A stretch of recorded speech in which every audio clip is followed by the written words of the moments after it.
Hi students, today we're continuing with decimal and also the involvement of fraction and equivalent fraction. Okay, let's go. Let's carry on with page 137 and 87.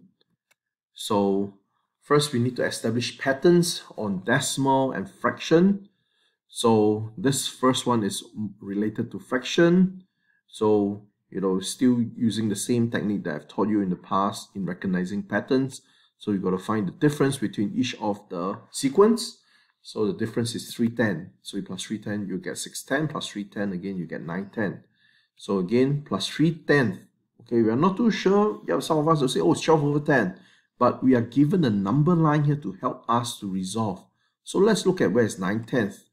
9/10, you add another 3/10, means 3 spaces, you get 1 whole and 2/10, rather than you get improper. Okay.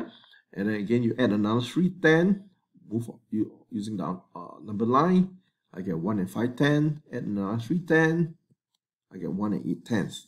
Okay, so quite straightforward. Use the number line to support you in answering all these questions later. And moving on, next part you have again decimal and fraction.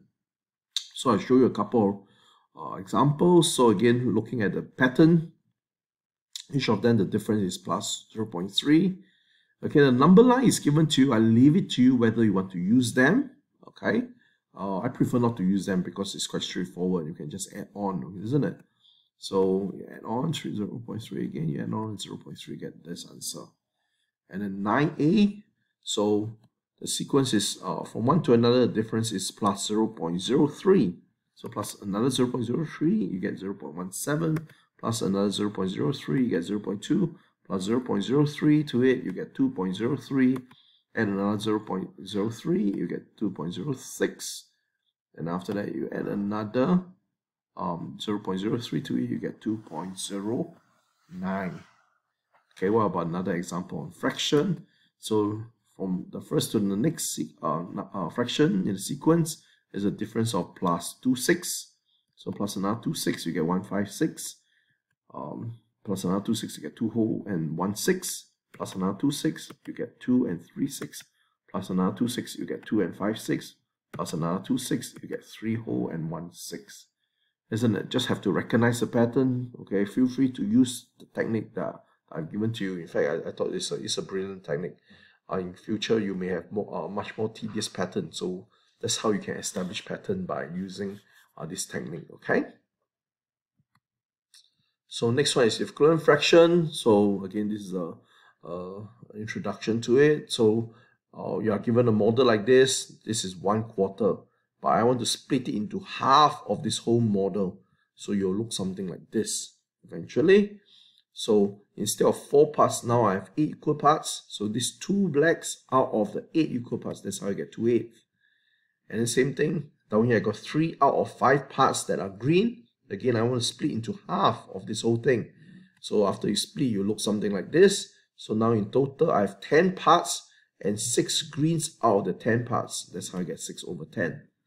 Okay? So later on, basically to get the equivalent fraction, whatever you do, whatever you times to the numerator, you have to times to the denominator. That's the general rule, okay? That's why they emphasize on this. So you can make equivalent fractions by multiplying the numerator and denominator by the same number, okay? So give an example, 1/5 times 3 over 3, you get 3 over 15. See, numerator times numerator, denominator times denominator. Another one, L. So again, this whole thing times 4 out of 4. So 4 times 4 is 16. 5 times 4 is 20. And again, for this case, you want to get the equivalent. So a few things that you can do, like for example, sometimes it may not be in this case. Okay, they say, okay, the equivalent fraction, so out of 12. So instead of coming out with the pattern one at a time, what you need to do is you got to find what's the missing multiple. So for this case, I got to multiply by 6. So same thing at the top, I got to multiply by 6. That's how I get 6 over 12. Okay, if you carry on the pattern, you actually see that 6 over 12, isn't it? Okay, so give it a try on your own.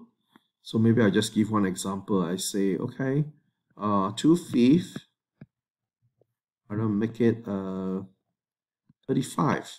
So what's the missing number on the top? Give it a try. Pause the video. Okay, that's right. So I go to times 7 here. Likewise, I have to times 7. That's how I get 14 as a missing number. Got it? Quite easy, isn't it? So now for this last part, you have to determine whether the fractions are equivalent. So that's how you check. So like for example, 1 to become 2, you have to times 2. So the denominator, do you need times 2? 4 times 2 is 8. So seems like it's equivalent. So it's true. So out of this 8 questions, you got to determine which of them are equivalent, which of them are not. When it's not true, put a false. Okay? That's all for today's lesson. So it's an easy one. If you have any issue, drop me a note on Teams or direct message. God bless. Bye-bye.